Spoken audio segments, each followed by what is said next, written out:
क्या मजाक है, सिर्फ एक औरत को प्रशिक्षक बनाकर भेज दिया।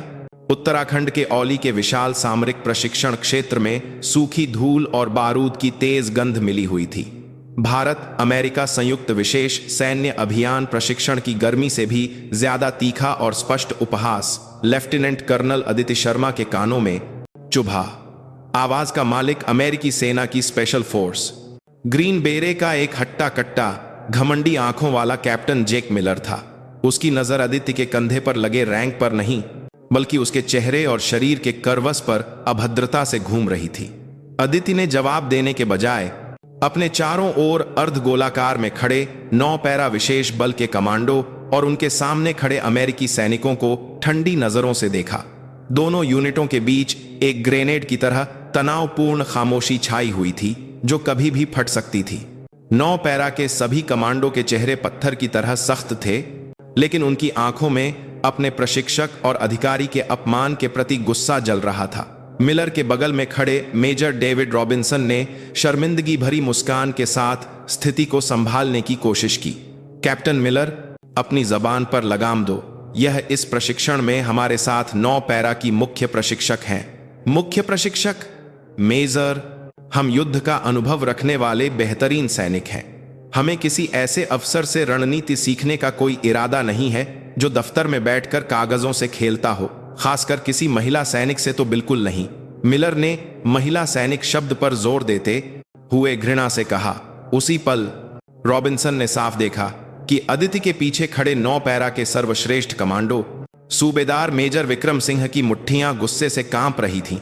वह किसी भी क्षण आगे बढ़कर उस घमंडी अमेरिकी सैनिक का झबड़ा तोड़ने को तैयार था, लेकिन अदिति शर्मा शांत रहीं।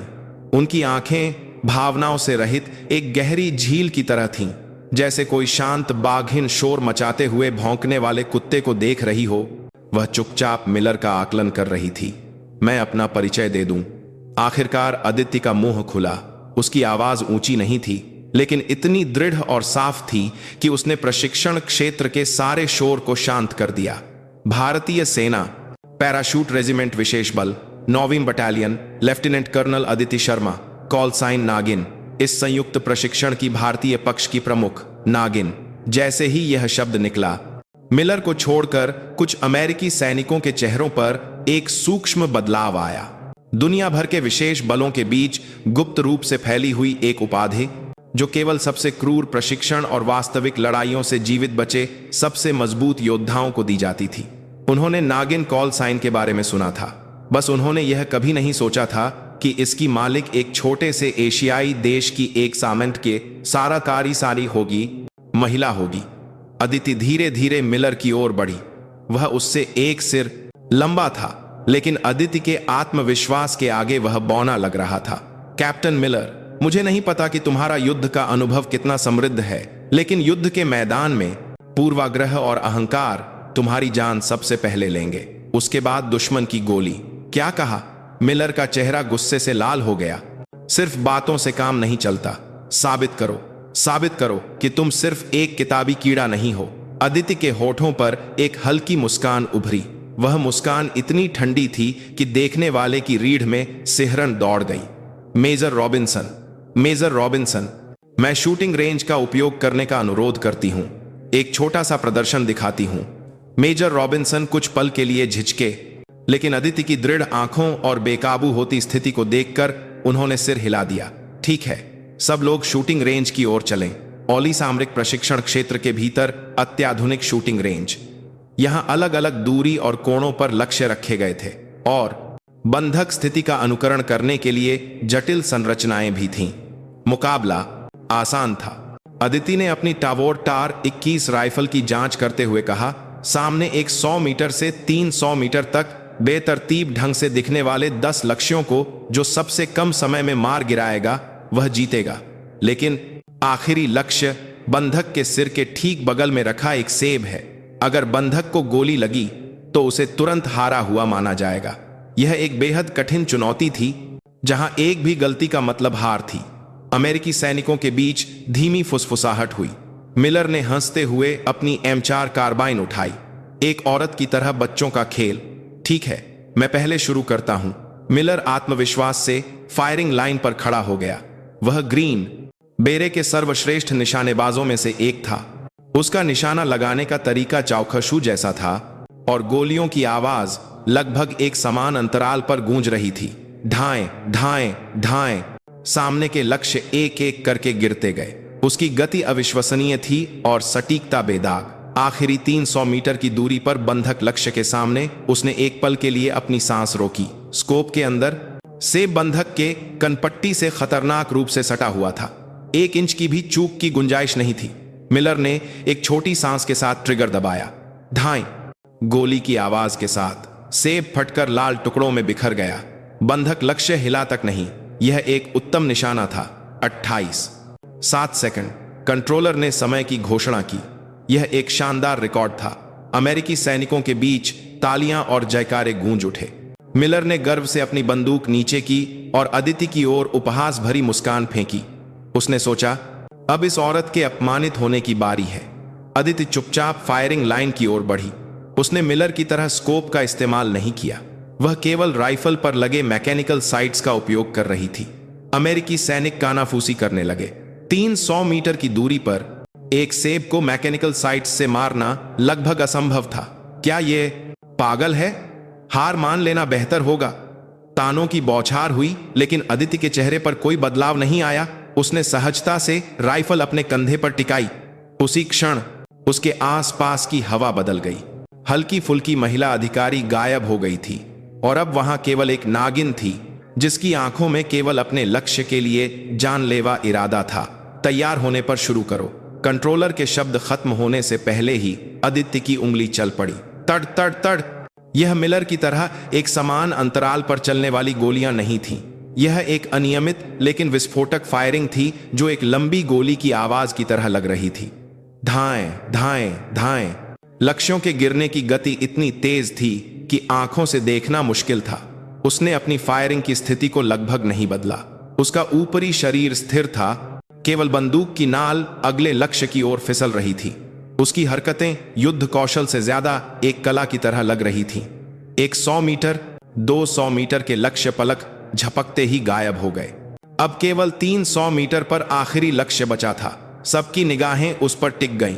मिलर भी मुंह खोले उस दृश्य को देख रहा था। अदिति ने सांस नहीं ली। पहली 9 गोलियों और आखिरी गोली के बीच कोई झिझक या समय का अंतर नहीं था। ढाई। आखिरी गोली की आवाज गूंजी। एक गहरी खामोशी। सबने अपनी सांसें रोक लीं और सामने के लक्ष्य को देखने लगे। कंट्रोल रूम के हाई मैग्निफिकेशन कैमरे से बढ़ी हुई तस्वीर बड़ी स्क्रीन पर दिखाई दी। बंधक का सिर साफ था और उसके बगल में जो सेब होना चाहिए था, वह बिना किसी निशान के गायब हो गया था। नहीं, वह गायब नहीं हुआ था। गोली ने सेब के ठीक केंद्र को भेदा था और उस प्रभाव से सेब के टुकड़े टुकड़े हो गए थे। गोली ने सेब के पीछे की दीवार में धंसने से पहले बंधक के एक बाल को भी नहीं छुआ था। यह दैवीय स्तर की निशानेबाजी थी। 15 2 सेकंड। कंट्रोलर ने कांपती आवाज में समय की घोषणा की। यह एक अविश्वसनीय समय था जो मिलर के रिकॉर्ड से लगभग आधा था। प्रशिक्षण क्षेत्र में सन्नाटा छा गया। न कोई जयकार, न कोई ताली, बस एक खामोशी थी जो आंखों के सामने हुई घटना को समझने की कोशिश कर रही थी। अदिति ने धीरे धीरे अपनी बंदूक नीचे की ओर मैगजीन निकाली और फिर वह मिलर की ओर बढ़ी, जो अभी भी सदमे में था। कैप्टन मिलर, उसकी आवाज अभी भी शांत थी। मैं यहां तुमसे बहस करने नहीं आई हूं। मैं तुम्हें सिखाने, तुम्हारे साथ प्रशिक्षण करने और अंततः युद्ध के मैदान में एक दूसरे की पीठ की रक्षा करने वाले साथी बनने के लिए आई हूं। उसने मिलर की आंखों में सीधे देखते हुए कहा, हो सकता है तुम्हें मेरा लिंग या मेरा पद पसंद न हो, लेकिन याद रखना, युद्ध के मैदान में केवल कौशल ही एकमात्र पद है और जीवित रहना ही एकमात्र सत्य है। अगर तुम्हें मेरा तरीका पसंद नहीं है तो कभी भी अपने कौशल से इसे साबित कर सकते हो, जैसे आज किया। अदिति मिलर के पास से गुजरकर 9 पैरा कमांडो की ओर बढ़ गई। उसके पीछे मेजर रॉबिन्सन सहित अमेरिकी सैनिकों की विस्मय और भ्रम से भरी निगाहें थीं। मिलर केवल अदिति की पीठ को घूरता रहा, कुछ भी कहने में असमर्थ। उसकी नीली आंखों में साधारण गुस्से से परे एक गहरा अपमान और प्रतिशोध की भावना चमक रही थी। वह स्वीकार नहीं कर सकता था यह तथ्य कि वह अमेरिकी सेना के सर्वश्रेष्ठ ग्रीन बेरे का एक कैप्टन एक एशियाई देश की एक महिला से हार गया था, वह भी अपनी विशेषज्ञता निशानेबाजी में। सूबेदार मेजर विक्रम सिंह अदिति के पास आए और धीमी आवाज में कहा, मैडम, आप शानदार थीं, बकवास बंद करो और प्रशिक्षण की तैयारी करो, यह तो बस शुरुआत है। अदिति ने संक्षिप्त उत्तर दिया और पूरे प्रशिक्षण क्षेत्र का जायजा लिया। उसकी नजर दूर ओली के ऊबड़ खाबड़ पहाड़ों पर टिकी थी, जैसे कि वह आगे आने वाले कठिन प्रशिक्षण और उसके भीतर होने वाले अन्य संघर्षों का अनुमान लगा रही हो। उसकी आंखें और भी गहरी और दृढ़ हो गईं। पहली टक्कर खत्म हो गई थी, लेकिन यह एक बड़े तूफान की महज एक आहट थी।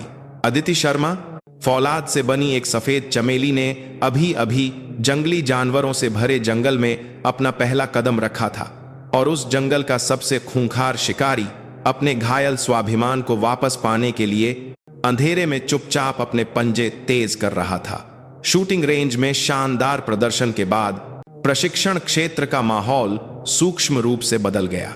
लेफ्टिनेंट कर्नल अदिति शर्मा के प्रति खुला तिरस्कार गायब हो गया था, लेकिन उसकी जगह एक अजीब खामोशी और सतर्कता ने ले ली थी। खासकर कैप्टन जैक मिलर के आसपास एक ऐसी ठंडक थी कि कोई भी आसानी से उसके पास नहीं जाता था। वह पूरे प्रशिक्षण के दौरान चुप रहा और केवल एक सांप की तरह अदिति की हर हरकत को ध्यान से देखता रहा। 2 दिन बाद संयुक्त आतंकवाद रोधी प्रशिक्षण शुरू हुआ।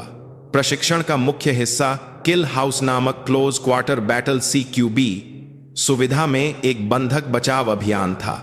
यह एक वास्तविक इमारत की तरह बनाई गई कंक्रीट की भूल भुलैया में दोस्तों, दुश्मनों और बंधकों के बीच अंतर करते हुए सबसे कम समय में लक्ष्य को पूरा करने के लिए अत्यधिक तनावपूर्ण स्थिति का अनुकरण करने वाला प्रशिक्षण था।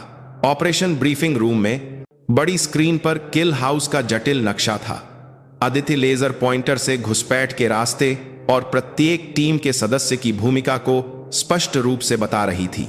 उसका स्पष्टीकरण संक्षिप्त और सटीक था और सभी अप्रत्याशित स्थितियों के लिए आकस्मिक योजनाएं भी शामिल थीं।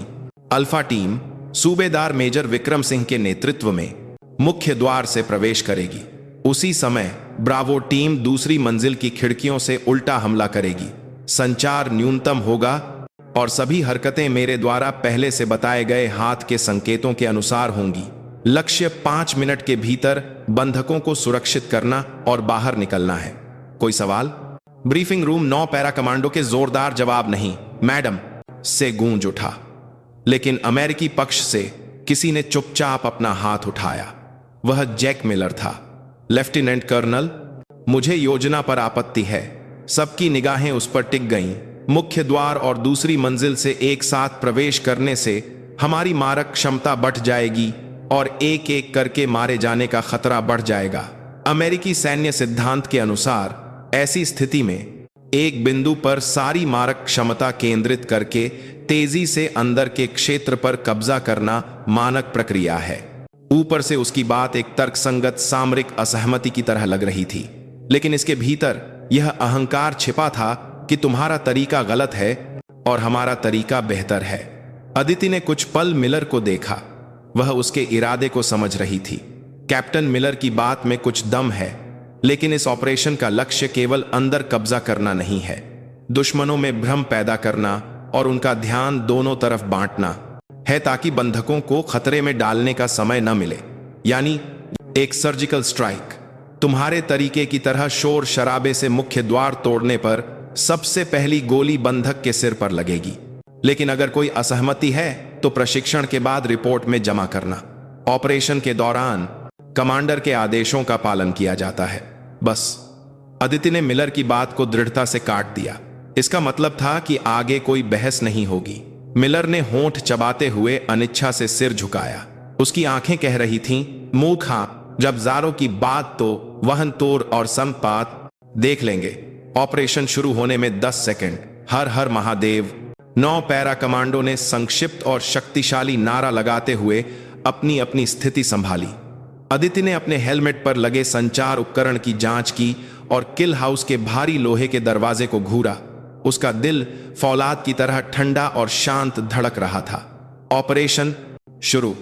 एक विस्फोट के साथ अल्फा टीम ने मुख्य द्वार से प्रवेश किया। उसी समय ब्रावो टीम की रस्सियां दूसरी मंजिल की खिड़कियों पर लग गईं। सब कुछ योजना के अनुसार था। अदिति ब्रावो टीम के सदस्य के रूप में खुद घुसपैठ दस्ते का नेतृत्व कर रही थी। चलो।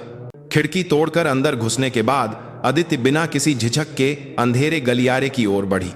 उसके पीछे अमेरिकी और 9 पैरा कमांडो एक संगठित तरीके से आगे बढ़ रहे थे, एक दूसरे के अंधे धब्बों को कवर कर रहे थे। छोटी छोटी गोलियों की आवाजें रुक रुक कर गूंज रही थीं और जगह जगह से निकलने वाले दुश्मन के लक्ष्य गिर रहे थे। अल्फा कमरा नंबर 2 में प्रवेश। स्थिति सामान्य। ब्रावो केंद्रीय सीढ़ियों पर कब्जा। आगे बढ़ रहे हैं। संचार उपकरण के माध्यम से संक्षिप्त रिपोर्टें आ रही थीं। बंधकों को पहली मंजिल के सबसे अंदर के कमरे में रखा गया था। योजना का अंतिम चरण यह था कि अदिति की ब्रावो टीम दूसरी मंजिल को साफ करके सीढ़ियों से पहली मंजिल पर उतरे, अल्फा टीम के साथ मिले और बंधकों वाले कमरे पर एक साथ हमला करे। लेकिन ठीक उसी समय एक अप्रत्याशित घटना घटी। धत्त तेरे की। सीढ़ियों से नीचे उतरते समय ब्रावो टीम के सबसे आगे चल रहे कैप्टन मिलर ने अचानक कतार तोड़ दी। उसने अदिति के हाथ के संकेतों को नजरअंदाज किया और योजना में न होने के बावजूद पहली मंजिल के एक अलग कमरे में अकेले ही घुस गया। यह उसकी मूर्खतापूर्ण महत्वाकांक्षा का विस्फोट था, जो यह साबित करना चाहता था कि मैं तेज हूं। मिलर, कतार में वापस आओ, मेजर रॉबिन्सन ने घबराहट में चिल्लाया। लेकिन मिलर पहले ही कमरे का दरवाजा लात मारकर अंदर घुस चुका था। धाएं, धाएं। 2 गोलियों की आवाज गूंजी, लेकिन वे दुश्मन पर चलाई गई गोलियां नहीं थीं। मिलर ने इतनी जल्दबाजी में प्रवेश किया था कि उसने कमरे के कोने में मौजूद एक नागरिक लक्ष्य को दुश्मन समझकर गोली मार दी। ई। पूरे किल हाउस में एक तीखी चेतावनी की ध्वनि गूंज उठी। यह प्रशिक्षण को रोकने का संकेत था। उसी समय सभी लक्ष्य हिलना बंद हो गए और छत की रोशनी तेज हो गई। ऑपरेशन विफल हो गया था। खामोशी में प्रशिक्षण क्षेत्र से बाहर निकलते हुए कमांडो के चेहरे सख्त थे। खासकर मिलर का चेहरा राख जैसा हो गया था। अदिति ने अपना हेलमेट उतारा और पसीने से भीगे बालों को सहलाया। उसने न तो गुस्सा किया और न ही चिल्लाई। वह बस ठंडी आंखों से स्क्रीन के सामने खड़ी हो गई, जहां अभी भी किल हाउस का नक्शा था। रिप्ले शुरू करो। उसने ऑपरेशन वीडियो को उस क्षण पर रिवाइंड किया जब मिलर ने कतार तोड़ी थी। कैप्टन मिलर, तुमने आदेश की अवहेलना क्यों की और अकेले कार्रवाई क्यों की? मुझे लगा कि यह एक तेज रास्ता है। नतीजतन यह मेरी गलती थी। लेकिन गलती नहीं, यह गलती नहीं, अहंकार है। अदिति की आवाज में बर्फीली ठंडक थी। तुमने तेज रास्ता नहीं चुना, तुमने खुद को साबित करने का रास्ता चुना। तुम्हारे उस तुच्छ अहंकार के कारण बगल के कमरे में प्रवेश की तैयारी कर रही मित्र टीम खतरे में पड़ गई और जिस नागरिक को तुमने गोली मारी, अगर वह वास्तविक स्थिति होती तो वह तुरंत मर जाता।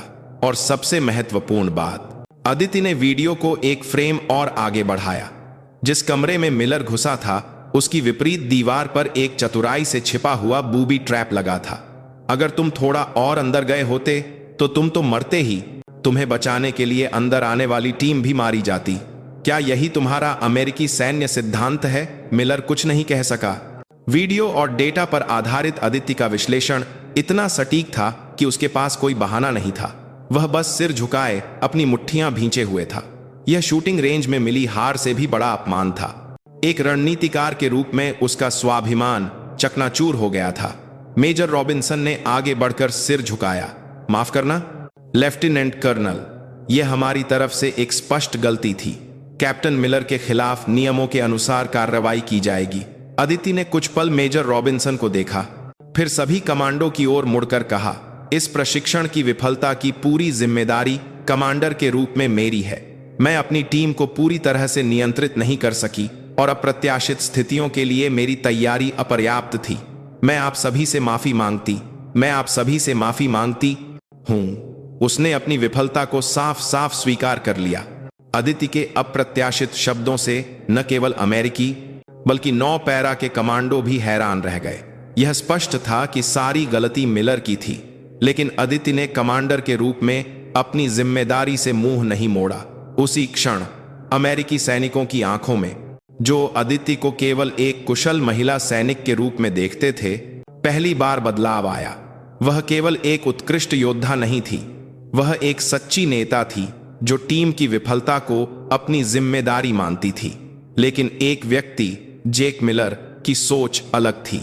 अदिति का व्यवहार उसे नेतृत्व के एक उदाहरण के रूप में नहीं, बल्कि उसे और भी दयनीय बनाने वाले एक धूर्त नाटक के रूप में दिखाई दिया। उसने माफी मांगने के बजाय अंधेरे में चुपचाप जहर पालने वाले एक घायल सांप की तरह घृणा की और भी गहरी खाई में डूबता चला गया। उसके मन में कुछ ऐसा टूट चुका था जिसे अब वापस नहीं जोड़ा जा सकता था। किल हाउस की विफलता के बाद कुछ दिनों तक प्रशिक्षण रुका रहा। यह दोनों यूनिटों के बीच रणनीति की फिर से जांच करने और टीम वर्क को मजबूत करने का समय था। जैक मिलर को मेजर रॉबिन्सन से कड़ी चेतावनी मिली और उसे नजरबंद कर दिया गया, लेकिन उसे प्रशिक्षण से पूरी तरह बाहर नहीं किया गया। इसके बजाय उसने पहले से कहीं ज्यादा चुप और आज्ञाकारी रवैया दिखाया। लेकिन कोई भी, यहां तक कि मेजर रॉबिन्सन भी, उसके मुखौटे के पीछे छिपे काले इरादों को नहीं देख सका। और अंत में संयुक्त प्रशिक्षण का अंतिम और सबसे कठिन चरण, पर्वतीय उत्तरजीविता और घुसपैठ प्रशिक्षण शुरू हुआ। प्रशिक्षण का सार सरल था। प्रत्येक यूनिट से चुने गए सर्वश्रेष्ठ कमांडो 2-2 की टीमों में बंटकर सीमित भोजन और उपकरणों के साथ ओली के दुर्गम पहाड़ों को 3 दिन और 3 रात पार करके अंतिम लक्ष्य तक पहुंचेंगे।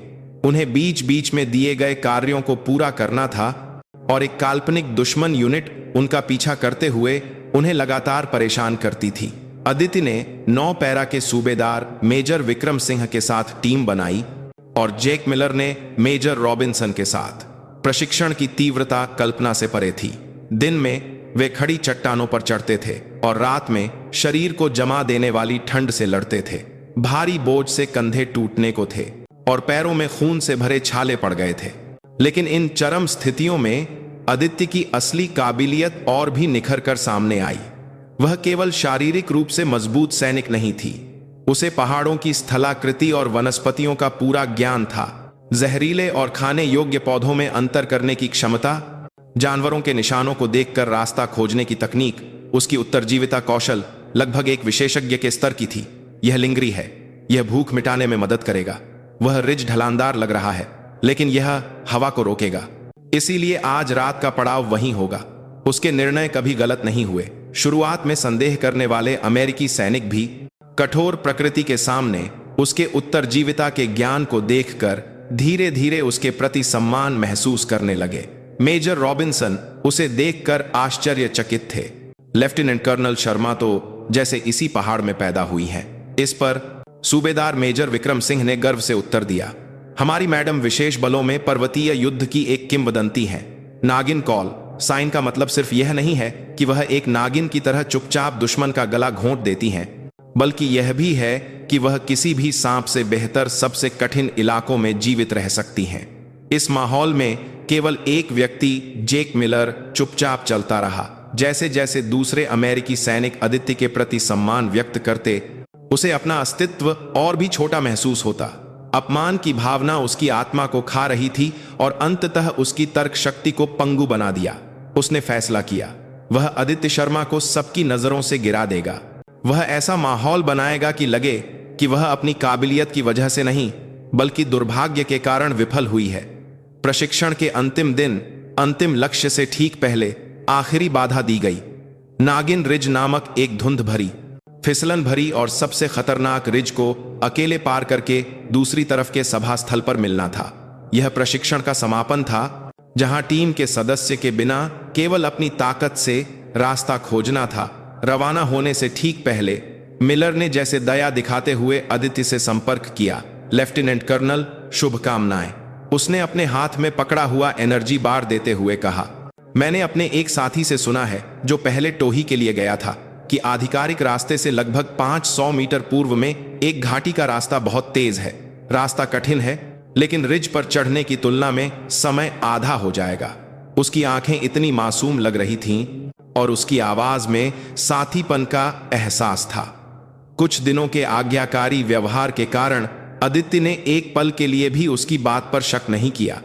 एक प्रतिस्पर्धी प्रशिक्षण में समय बचाने की जानकारी बहुत आकर्षक थी। जानकारी के लिए धन्यवाद। समय बचाने की कारण के आभार पर का कैप्टन मिलर। अदिति ने संक्षिप्त उत्तर दिया और डेपार्ट के संकेत के साथ धुंध में गायब हो गई। मिलर तब तक उसकी पीठ को देखता रहा जब तक वह पूरी तरह से ओझल नहीं हो गई, और फिर उसके होठों पर एक पल के लिए एक सांप जैसी दुष्ट और क्रूर मुस्कान आई जिसे किसी ने नहीं देखा। जिस घाटी के रास्ते का उसने उल्लेख किया था वह वास्तव में मौजूद था, लेकिन वह शॉर्टकट नहीं था। बारिश होने पर पानी भर जाने से वह रास्ता तुरंत कट जाता था और सामान्य दिनों में टखनों तक कीचड़ और फिसलन भरी काई वाली चट्टानों से भरा रहता था। यूनिट के भीतर विधवा बनाने वाला, विडो मेकर कहा जाने वाला एक निषिद्ध मार्ग। वह चाहता था कि अदिति वहां रास्ता भटक जाए या फिसल कर घायल हो जाए। नहीं, उसे यकीन था। अदिति मिलर द्वारा बताए गए रास्ते की ओर बढ़ी, लेकिन घाटी में प्रवेश करने के 10 मिनट के भीतर ही उसे एहसास हो गया कि कुछ गड़बड़ है। हवा नम और भारी थी और रास्ता कीचड़ से भरा था, जिसे रास्ता कहना भी मुश्किल था। कंपास की सुई घाटी में मौजूद लौह अयस्क के कारण थोड़ी कांप रही थी।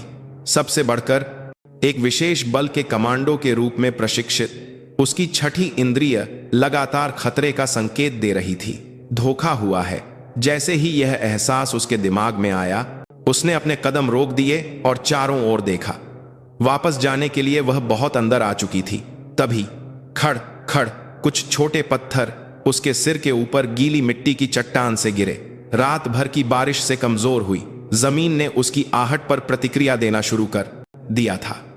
अदिति ने सहज रूप से खतरे को भांप लिया और खुद को बचाने की कोशिश की, लेकिन बहुत देर हो चुकी थी। गड़गड़ाहट, पूरे पहाड़ को हिला देने वाली एक भयानक आवाज के साथ जिस चट्टान पर वह खड़ी थी, उसका एक हिस्सा ढहने लगा। मिट्टी और चट्टानों की एक विशाल लहर ने उसे अपनी चपेट में ले लिया। चीखने का भी मौका नहीं मिला। उसका शरीर मलबे की धारा में बह गया और पलक झपकते ही नीचे घाटी के ओर भी गहरे अंधेरे में गिर गया। होश खोने से ठीक पहले उसके कानों में आखिरी आवाज जेक मिलर का मुस्कुराता हुआ चेहरा था, जो उसे शुभकामनाएं दे रहा था, और टूटती चट्टानों की भयानक गड़गड़ाहट। धुंध से ढकी नागिन रिज पर एक पल की खामोशी छा गई, जैसे कुछ हुआ ही न हो। केवल ठंडी हवा की सरसराहट घाटी में गूंज रही थी। लेफ्टिनेंट कर्नल अदिति शर्मा इस तरह बिना किसी निशान के गायब हो गई थी। चेतना कीचड़ जैसे अंधेरे और फेफड़ों को कुचलने वाले दबाव के बीच वापस आई। अदिति शर्मा को तुरंत यह समझ नहीं आया कि वह कहां है या क्या हुआ है। उसके मुंह में मिट्टी और खून का मिला जुला स्वाद था और उसका पूरा शरीर ऐसे दर्द कर रहा था मानो किसी विशाल चट्टान के नीचे दबा हो। यह मलबे का वजन था। उसे जिंदा दफना दिया गया था। एक आम इंसान ऐसी स्थिति में अत्यधिक भय से घबराकर अपनी बची खुची ऑक्सीजन बर्बाद कर देता और मौत को गले लगा लेता, लेकिन वह नागिन अदिति शर्मा थी। चरम स्थिति ने उसके दिमाग को विचलित करने के बजाय उसे बर्फ की तरह ठंडा और तेज बना दिया। उसने सबसे पहले अपने शरीर की स्थिति का आकलन किया।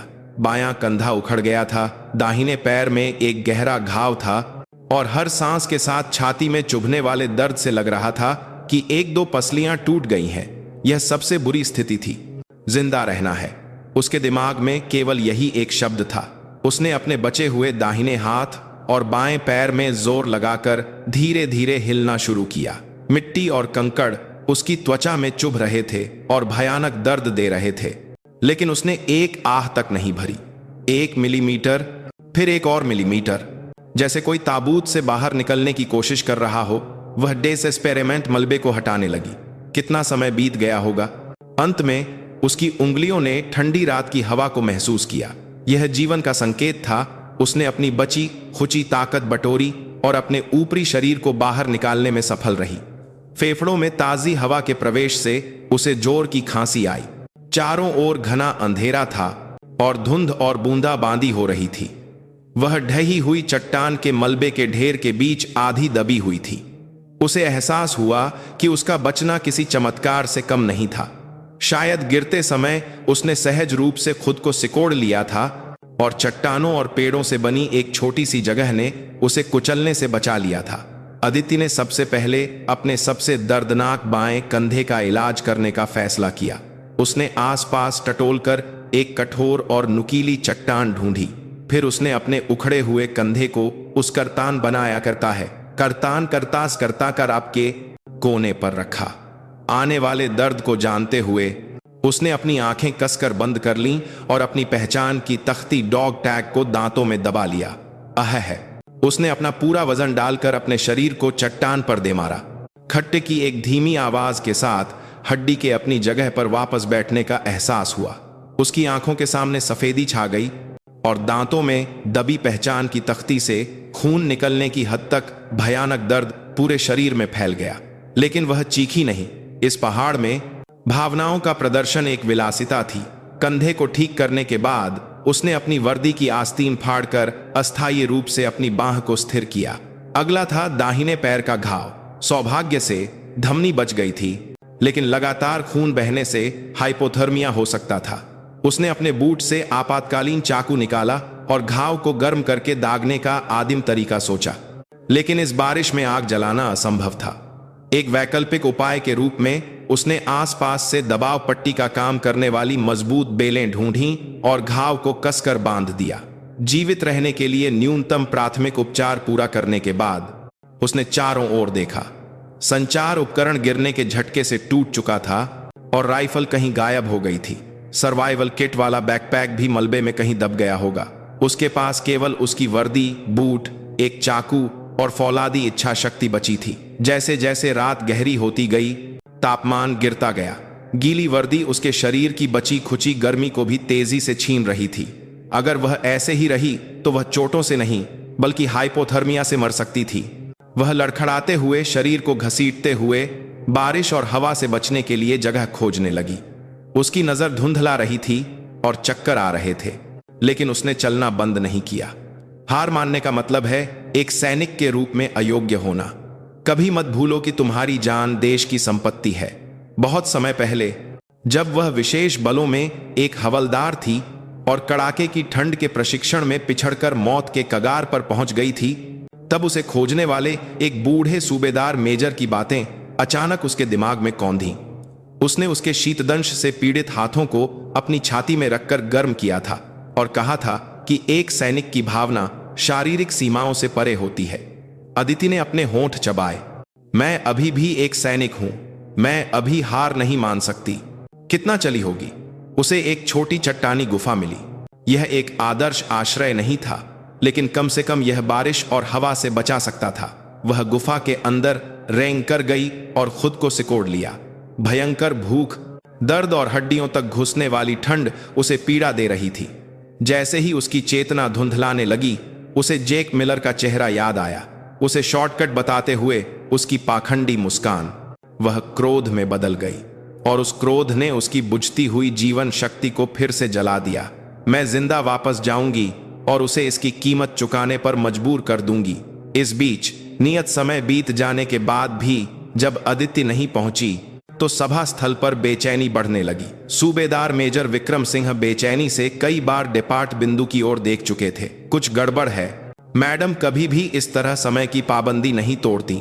विक्रम सिंह के चिंतित शब्दों पर मेजर रॉबिन्सन ने उसे शांत करने की कोशिश की। शांत रहो सूबेदार मेजर। नागिन रिज बहुत खतरनाक जगह है। हो सकता है किसी अप्रत्याशित बाधा के कारण देर हो गई हो। थोड़ा और इंतजार करते हैं। लेकिन जैसे जैसे समय बीतता गया, रॉबिन्सन के चेहरे पर भी चिंता की लकीरें खिंच गईं। जैक मिलर बगल में चिंता का नाटक करते हुए बोला, कहीं मेरे बताए रास्ते की वजह से तो कोई मुश्किल नहीं हुई? मुझे लगता है मैंने उसे बताकर गलती की। मैं तो बस मदद करना चाहता था। उसका अभिनय उत्तम था। किसी ने भी उसकी बात पर शक नहीं किया। आधी रात के बाद जब और इंतजार करना संभव नहीं रहा, तो मेजर रॉबिन्सन ने स्थिति की सूचना मुख्यालय को दी और आधिकारिक खोज अभियान शुरू करने का अनुरोध किया। प्रशिक्षण तुरंत रोक दिया गया। प्रशिक्षण की आखिरी रात, जो उत्सव जैसी होनी चाहिए थी, एक लापता कमांडर को खोजने के लिए एक आपातकालीन अभियान की शुरुआत में बदल गई। जब खोज दल टॉर्च की रोशनी में अंधेरे में फैल गए, जैक मिलर अंधेरे में चुपचाप मुस्कुरा रहा था। इतने खराब मौसम और कठिन इलाके में अगर वह बच भी गई तो उसे कुछ दिनों तक ढूंढना मुश्किल होगा, और जैसे जैसे समय बीतता जाएगा सब कुछ एक दुर्भाग्यपूर्ण दुर्घटना के रूप में दर्ज हो जाएगा। उसे विश्वास था कि उसकी योजना सफल हो गई है। उसी समय एक छोटी चट्टानी गुफा में अदिति शर्मा हांफते हुए कीचड़ जैसे अंधेरे को घूर रही थी। उसकी आंखें एक घायल जानवर की नहीं थीं, वे बदला लेने के लिए पुनर्जन्म की तैयारी कर रही एक नागिन की आंखें थीं। उसने गुफा से बाहर हाथ बढ़ाकर ठंडी बारिश को महसूस किया।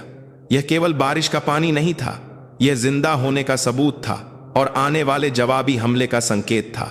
जीवित और मृत की सीमा रेखा पर वह अपनी ताकत से जीवितों की दुनिया में वापस रेंग रही थी।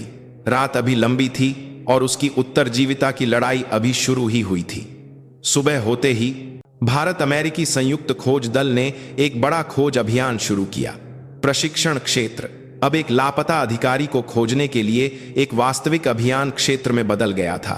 हेलीकॉप्टर आसमान में मंडरा रहे थे और थर्मल इमेजिंग उपकरणों से जंगल को छान रहे थे और सर्वश्रेष्ठ ट्रैकर और सैन्य कुत्तों को उसकी अंतिम अनुमानित मार्ग पर तैनात किया गया था। लेकिन घने कोहरे और दुर्गम इलाके ने खोज कार्य को धीमा कर दिया। कमांड टेंट का माहौल भारी था। मेजर रॉबिन्सन पूरी रात सोए बिना नक्शे पर खोज क्षेत्र को फिर से समायोजित कर रहे थे। उनके बगल में सूबेदार मेजर विक्रम सिंह एक सख्त चेहरे के साथ खड़े थे। विक्रम सिंह कल रात से एक पल भी आराम किए बिना व्यक्तिगत रूप से खोज में शामिल थे, लेकिन बिना किसी सफलता के लौटे थे। सूबेदार मेजर, मैडम को आखिरी बार कहां देखा गया था? नागिन रिज के प्रवेश द्वार पर। मैं और सभी कमांडो वहीं से अलग हुए थे। क्या लेफ्टिनेंट कर्नल शर्मा ने डिपार्ट से पहले कुछ और कहा था? कुछ भी असामान्य? सूबेदार मेजर विक्रम सिंह कुछ पल के लिए झिझके। उनके दिमाग में डिपार्ट से ठीक पहले अदिति शर्मा और जेक मिलर के बीच हुई संक्षिप्त बातचीत का दृश्य कौंधा। उस समय उन्होंने इसे ज्यादा महत्व नहीं दिया था, लेकिन अब यह दृश्य उन्हें परेशान कर रहा था। मैंने उन्हें कैप्टन मिलर से थोड़ी देर बात करते देखा था। मुझे नहीं पता कि क्या बात हुई। तभी टेंट के प्रवेश द्वार से जैक मिलर खुद अंदर आया। उसने जानबूझकर थका हुआ और चिंतित दिखने का अभिनय किया और मेजर रॉबिन्सन के पास आया। मेजर, कृपया मुझे भी खोज में शामिल होने दें। मैं उन अंतिम लोगों में से एक था जिन्होंने लेफ्टिनेंट कर्नल से बात की थी। मुझे लगता है कि यह सब मेरी वजह से हुआ है और मैं अपराध बोध से सो नहीं पा रहा हूं। उसकी आवाज सच्ची पछतावे से भरी लग रही थी, लेकिन सूबेदार मेजर विक्रम सिंह ने उसकी आंखों की गहराई में एक पल के लिए गुजरने वाली ठंडी गणना को पकड़ लिया। यह एक साथी की चिंता करने वाले सैनिक की आंखें नहीं थीं। मेजर रॉबिन्सन ने मिलर के कंधे पर थपथपाते हुए कहा, मैं समझता हूं, लेकिन तुम भी थक गए होगे, इसलिए पहले आराम करो। तुम्हारी गवाही महत्वपूर्ण है, इसीलिए मैं थोड़ी देर में तुमसे औपचारिक रूप से कुछ सवाल पूछूंगा। जैसे ही मिलर टेंट से बाहर गया, विक्रम सिंह खुद को रोक नहीं पाए। मेजर, मैं कैप्टन मिलर पर विश्वास नहीं कर सकता। सूबेदार मेजर, बिना सबूत के शक मत करो। अभी हम सबको मिलकर काम करने का समय है। यह बिना सबूत के नहीं है। हमारी मैडम इस पहाड़ की स्थलाकृति को अपनी हथेली की तरह जानती हैं। वह कभी रास्ता नहीं भटक सकती या किसी साधारण दुर्घटना का शिकार नहीं हो सकती। कैप्टन मिलर ने जरूर कुछ किया है। विक्रम सिंह की आवाज में दृढ़ विश्वास था। रॉबिन्सन ने सोचा कि उसका दावा एक भावनात्मक प्रतिक्रिया है, फिर भी वह अपने मन के एक कोने में बेचैनी को दूर नहीं कर सका। उसने पहले मिलर से औपचारिक रूप से पूछताछ करने का फैसला किया। इस बीच घाटी के नीचे रात बिताने वाली अदिति शर्मा अकल्पनीय दर्द के बीच चट्टान पर चढ़ना शुरू कर चुकी थी। उखड़ा हुआ बायां कंधा अस्थायी रूप से स्थिर था, लेकिन थोड़ा सा भी जोर लगाने पर चीख निकल जाती थी और पैर के घाव से पट्टी के पार लगातार खून रिस रहा था। लेकिन उसके पास कोई विकल्प नहीं था। इस घाटी में बचाव का इंतजार करने का मतलब मौत थी। उसने चाकू का उपयोग करके चट्टान की दरारों में पकड़ बनाई और पेड़ों की जड़ों को रस्सी की तरह इस्तेमाल करके इंच इंच ऊपर बढ़ी। उसके नाखून टूट गए और हथेलियां खून से लथपथ हो गईं, लेकिन उसकी आंखें केवल चट्टान के ऊपर से आने वाली धुंधली रोशनी की ओर थीं। चढ़ते समय चक्कर आने से कई बार खतरनाक क्षण आए, लेकिन हर बार उसने दांत भींचकर खुद को संभाला। उसी समय मेजर रॉबिन्सन मिलर को अलग बुलाकर पूछताछ कर रहे थे। क्या यह सच है कि तुमने लेफ्टिनेंट कर्नल शर्मा को घाटी के रास्ते के बारे में बताया था? जी हां, मैंने यह जानकारी कुछ दिन पहले गश्त कर रहे भारतीय सैनिकों से सुनी थी। मैंने सुना था कि यह लक्ष्य तक पहुंचने का एक तेज रास्ता है और मैंने अच्छे इरादे से यह जानकारी साझा की। मुझे सपने में भी नहीं पता था कि वह जगह इतनी खतरनाक है। मिलर ने पहले से तैयार किए गए जवाब बिना रुके दिए। उसके जवाब इतने तर्कसंगत थे कि रॉबिन्सन को आगे पूछताछ करने के लिए शब्द नहीं मिले। लेकिन सूबेदार मेजर विक्रम सिंह ने हार नहीं मानी। उसने अकेले ही उन भारतीय सैनिकों का पता लगाना शुरू कर दिया जिनका मिलर ने उल्लेख किया था, और जल्द ही उसे एक चौंकाने वाली सच्चाई का पता चला। मिलर को ऐसी जानकारी देने वाला कोई सैनिक मौजूद नहीं था। इसके विपरीत उन सभी ने गवाही दी कि विधवा बनाने वाली घाटी प्रशिक्षणार्थियों के लिए पूरी तरह से निषिद्ध क्षेत्र है। विक्रम सिंह यह सच्चाई लेकर तुरंत मेजर रॉबिन्सन के पास भागे। मेजर, कैप्टन मिलर झूठ बोल रहा है। उसने जिस मुखबिर का उल्लेख किया है वह मौजूद नहीं है। वह शुरू से जानता था कि वह घाटी खतरनाक है। विक्रम सिंह के हाथ में कई सैनिकों की गवाही वाली एक नोटबुक थी। रॉबिन्सन का चेहरा ठंडा पड़ गया। स्थिति अब एक साधारण लापता होने की दुर्घटना नहीं थी। यह एक साथी अधिकारी द्वारा जानबूझकर की गई हत्या के प्रयास की संभावना थी। यह यूनिट के सम्मान पर लगा एक भयानक धब्बा था। कैप्टन मिलर को तुरंत मेरे कमरे में बुलाओ और उसके निजी बैरक को सील कर दो और किसी से भी संपर्क करने पर रोक लगा दो। रॉबिन्सन की आवाज ठंडी और दृढ़ थी। विश्वास में दरार पड़ चुकी थी। नहीं, यह पहले ही चकनाचूर हो चुका था। और ठीक उसी समय कई मीटर ऊंची चट्टान पर लगभग चढ़ चुकी अदिति शर्मा ने अपनी बची खुची ताकत बटोरी। उसके हाथ ने अंततः चट्टान के किनारे की ठोस जमीन को पकड़ लिया। उसने एक चीख के साथ अपने शरीर को ऊपर खींचा। अंततः वह नरक जैसी घाटी से बाहर निकल आई थी। वह ठंडी जमीन पर गिरकर हाँफने लगी। उसका पूरा शरीर लहूलुहान था, लेकिन उसकी आंखें पहले से कहीं ज्यादा चमक रही थीं। वह लड़खड़ाते हुए उठी और बेस कैंप की दिशा में एक एक कदम अपने घायल शरीर को घसीटते हुए आगे बढ़ने लगी। वह बचाव का इंतजार नहीं कर रही थी, वह न्याय के लिए खुद लौट रही थी। दो मोर्चे, बेस कैंप में सच्चाई की खोज और दुर्गम पहाड़ों में उत्तरजीविता का संघर्ष, अब एक ही बिंदु की ओर तेजी से बढ़ रहे थे। और उसके अंत में एक ऐसा पुनर्मिलन इंतजार कर रहा था जिसकी किसी ने उम्मीद नहीं की थी। बेस कैंप का कमांड टेंट बर्फ की तरह ठंडा था। मेजर रॉबिन्सन अपने सामने खड़े जेक मिलर को ठंडी नजरों से घूर रहे थे। टेंट के प्रवेश द्वार पर सशस्त्र अमेरिकी सैन्य पुलिसकर्मी पहरा दे रहे थे और एक तरफ सूबेदार मेजर विक्रम सिंह गवाह के रूप में बैठे थे। मैं फिर से पूछता हूं, कैप्टन मिलर, तुमने लेफ्टिनेंट कर्नल शर्मा को विधवा बनाने वाली घाटी के बारे में जानकारी कहां से प्राप्त की? मैंने आपको बताया था, गश्त पर निकले भारतीय सैनिकों से। झूठ मत बोलो, रॉबिन्सन ने मेज पर हाथ पटकते हुए चिल्लाया। सूबेदार मेजर ने सभी सैनिकों से पुष्टि की है। किसी ने भी तुमसे ऐसी कोई बात नहीं की, बल्कि सभी ने गवाही दी है कि वह जगह कितनी खतरनाक है। तुम सब कुछ जानते थे। तुमने ऐसा क्यों किया? मुश्किल में फंसने पर मिलर अब और शांत नहीं रह सका। उसके चेहरे से झूठी चिंता का नकाब उतर गया और काला द्वेष सामने आने लगा। अगर मैं जानता भी था तो आप क्या कर लेंगे? क्या आपके पास कोई सबूत है? क्या मैंने उसे धक्का दिया? मैंने सिर्फ जानकारी दी थी। उसे चुनना आदित्य शर्मा उस औरत का अपना फैसला था। वह चिल्लाया। यह उसके घिनौने स्वभाव के प्रकट होने का क्षण था। सूबेदार मेजर विक्रम सिंह ने तुरंत आगे बढ़कर उसका जबड़ा तोड़ने की अपनी इच्छा को मुश्किल से दबाया। जब स्थिति सबसे खराब हो रही थी, ठीक उसी समय टेंट के बाहर शोरगुल होने लगा। किसी की घबराई हुई चीख, फुसफुसाहट की आवाजें सुनाई दे रही थीं। रॉबिन्सन ने प्रवेश द्वार पर खड़े सिपाही को इशारा किया और सिपाही स्थिति का पता लगाने के लिए बाहर गया। और थोड़ी देर बाद वह ऐसे चेहरे के साथ वापस आया जैसे उसने कोई भूत देख लिया हो। मेजर, बाहर। सिपाही अपनी बात पूरी नहीं कर सका। उसके हटने पर टेंट के प्रवेश द्वार से एक अविश्वसनीय आकृति अंदर आई। वह अदिति शर्मा थी। उसकी हालत दयनीय थी। उसकी वर्दी फटी हुई थी और खून और कीचड़ से सनी हुई थी, और उसके चेहरे और बाहों पर खरोंच और कट के निशान थे। अस्थायी रूप से बंधी हुई बाएं बांह और खून रिसता हुआ दाहिना पैर बता रहा था कि उसने कितनी भयानक लड़ाई लड़ी थी। लेकिन वह सीधी खड़ी थी। भले ही वह लंगड़ा रही थी, उसकी कमर सीधी थी और उसकी आंखें टेंट में मौजूद सभी लोगों पर हावी होने वाली ठंडी और तीव्र चमक से भरी थीं। टेंट में मौजूद सभी लोग वहीं जम गए। मेजर रॉबिन्सन मुंह खोले कुछ नहीं कह सके। और सूबेदार मेजर विक्रम सिंह की आंखों में गर्म आंसू भर आए। सबसे बड़ा झटका जैक मिलर को लगा।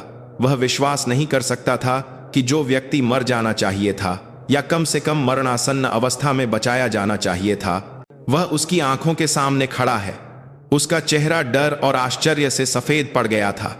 अदिति ने चिकित्सा कर्मियों को हाथ के इशारे से रोक दिया और फिर वह धीरे धीरे एक एक कदम मिलर की ओर बढ़ी। उसके कदमों की आहट टेंट में ऐसे गूंज रही थी जैसे नरक से आने वाली न्याय की घंटी हो। अंत में वह मिलर के ठीक सामने खड़ी हो गई। Captain Miller. उसकी आवाज सूखी और फटी हुई थी, लेकिन किसी भी चीख से ज्यादा खतरनाक थी। तुम्हारे बताए शॉर्टकट की बदौलत मुझे एक बहुत ही कठोर और नया उत्तरजीविता प्रशिक्षण मिला। क्या मुझे धन्यवाद कहना चाहिए? मिलर ने पीछे हटने की कोशिश की, लेकिन उसके पीछे खड़े सिपाहियों ने उसे रोक दिया। वह डर से हकलाया, तुम क्या कह रही हो? मैंने तो बस अच्छे इरादे से। अदिति के होठों पर एक तिरस्कारपूर्ण मुस्कान आई। उसने अपनी जेब से कुछ निकाला और मिलर की छाती पर फेंक दिया। यह एक जंग लगी हुई कांटेदार तार का टुकड़ा था। यह उस शॉर्टकट के प्रवेश द्वार पर था, एक पुराने चेतावनी संकेत का हिस्सा जिस पर लिखा था, प्रवेश वर्जित, भूस्खलन का खतरा। तुम्हारे जैसा अनुभवी विशेष बल का सैनिक इसे नहीं देख सकता था, है ना? यह एक निर्णायक सबूत था। अदिति ने गिरने से ठीक पहले सहज रूप से उस संकेत के अवशेष को देखा था और चट्टान पर चढ़ते समय जानबूझकर उसे बरामद कर लिया था। मिलर की आखिरी रक्षा पंक्ति ढह गई। उसकी आंखें पागलों की तरह कांपने लगीं। तर्क और आत्मनियंत्रण पूरी तरह से खो देने के बाद उसने अचानक अदिति पर हमला करने की कोशिश की। यह शैतान औरत। लेकिन इससे पहले कि उसका घूंसा अदिति तक पहुंचता, बगल में खड़े सूबेदार मेजर विक्रम सिंह का पैर बिजली की तरह उसके पेट पर पड़ा। उफ़ की एक चीख के साथ मिलर जमीन पर गिरकर उल्टी करने लगा। सिपाहियों ने तुरंत उसे काबू में कर लिया। सब कुछ खत्म हो गया था। अदिति को तब जाकर थोड़ी राहत महसूस हुई और वह लड़खड़ा गई। मेजर रॉबिन्सन और विक्रम सिंह ने एक साथ उसे सहारा दिया। मेडिक, स्ट्रेचर लाओ, रॉबिन्सन चिल्लाया। स्ट्रेचर पर चिकित्सालय ले जाते समय अदिति ने आखिरी बार जमीन पर पड़े छटपटाते मिलर को देखा। उसकी आंखों में जीत या संतोष नहीं था, गहरी दया और एक सैनिक के रूप में दुहक था। अहंकार और ईर्ष्या ने कैसे एक उत्कृष्ट सैनिक को एक राक्षस में बदल दिया, यह देखने की कड़वाहट थी। कुछ दिनों बाद सैन्य अस्पताल के एक साफ कमरे में पट्टियों में लिपटी अदिति शर्मा खिड़की से बाहर औली के हरे भरे पहाड़ों को देख रही थी। तभी कमरे का दरवाजा खुला और साफ सुथरी वर्दी में मेजर रॉबिन्सन अंदर आए। उनके हाथ में एक छोटा सा बक्सा था। कैसी हो लेफ्टिनेंट कर्नल? आपकी कृपा से बहुत बेहतर हूं। सैनिक का मजबूत होना ही उसका फायदा है, अदिति ने हल्की मुस्कान के साथ कहा। रॉबिन्सन उसके बिस्तर के पास एक कुर्सी पर बैठ गए और कुछ देर चुप रहे। फिर एक गहरी सांस के साथ सिर झुकाया। संयुक्त राज्य अमेरिका की सेना की ओर से मैं तहे दिल से माफी मांगता हूं। हमने तुम्हारे साथ वह किया जो एक सैनिक और एक इंसान के रूप में कभी नहीं करना चाहिए था। मुझे पता है कि किसी भी शब्द से माफी नहीं मिल सकती। मुझे सच में बहुत अफसोस है। उसने ईमानदारी से माफी मांगी। अदिति ने चुपचाप उसके कंधे पर थपथपाया। मैं तुम्हारी माफी स्वीकार करती हूं, और यह तुम्हारी या अमेरिकी सेना की गलती नहीं है। यह जैक मिलर एक व्यक्ति की गलती है। हमने इस प्रशिक्षण से बहुत कुछ सीखा है। अविश्वास और दुश्मनी कैसी त्रासदी को जन्म देती है और सच्चा विश्वास कितना महत्वपूर्ण है। उसकी बातों से रॉबिन्सन प्रभावित हुए। उन्होंने अपने हाथ में लाया बक्सा उसे दिया। बक्से के अंदर अमेरिकी सेना के विशेष बलों का प्रतीक, एक हरी बैरेट और यूनिट के प्रतीक चिन्ह वाली एक पट्टिका थी। यह सिर्फ एक यादगार वस्तु नहीं है, यह एक बेहतरीन योद्धा के प्रति हमारे सम्मान का प्रतीक है। हम तुम्हें हमेशा एक साथी के रूप में याद रखेंगे। अदिति ने चुपचाप बैरेट को स्वीकार किया। केवल एक टोपी नहीं थी, यह राष्ट्रीयता और लिंग से परे केवल कौशल और सैनिक भावना से अर्जित की गई गर्मजोशी भरी कमरादरी का प्रतीक था। उसकी कुर्बानी और दृढ़ता ने अंततः दोनों यूनिटों को एक सच्ची टीम में बांध दिया था। प्रशिक्षण समाप्त हो गया था, एक अतीस का समाप्त हो गया था, लेकिन असली कहानी अब शुरू हुई थी। फौलाद से बनी सफेद चमेली सबसे कठिन परीक्षा से गुजरकर और भी मजबूत और चमकदार होकर खिली थी। लेफ्टिनेंट कर्नल अदिति शर्मा की वापसी ने संयुक्त प्रशिक्षण इकाई में एक बड़ी हलचल पैदा कर दी।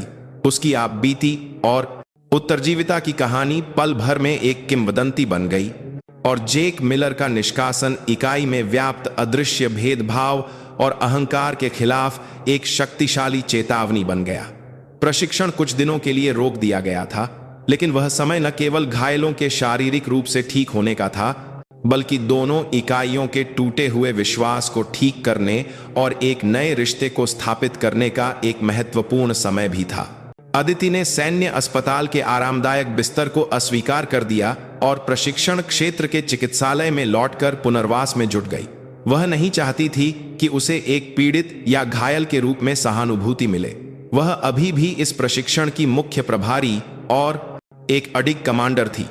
हर सुबह वह लंगड़ाते हुए भी शूटिंग रेंज जाती थी और एक हाथ से राइफल पकड़कर फायरिंग करती थी ताकि अपनी युद्ध क्षमता को न खोए। उसका वह फौलादी रूप सभी कमांडो के लिए एक जीवित सबक था। उसके इस रूप से सबसे ज्यादा प्रभावित अमेरिकी सैनिक थे। वे अब अदिति को केवल एक कुशल महिला सैनिक के रूप में नहीं देखते थे, वे उसे एक अदम्य सैनिक के रूप में सम्मान देने लगे थे। भोजन के समय या आराम के समय अमेरिकी सैनिक खुद उसके पास आकर रणनीति या उत्तरजीविता कौशल के बारे में पूछते थे। यह एक स्वाभाविक दृश्य बन गया था। शुरू में उसे नजरअंदाज करने वाली उपहासपूर्ण निगाहें अब सम्मान और विस्मय से भरी नजरों में बदल गई थीं। इस बदलाव के केंद्र में मेजर डेविड रॉबिन्सन थे।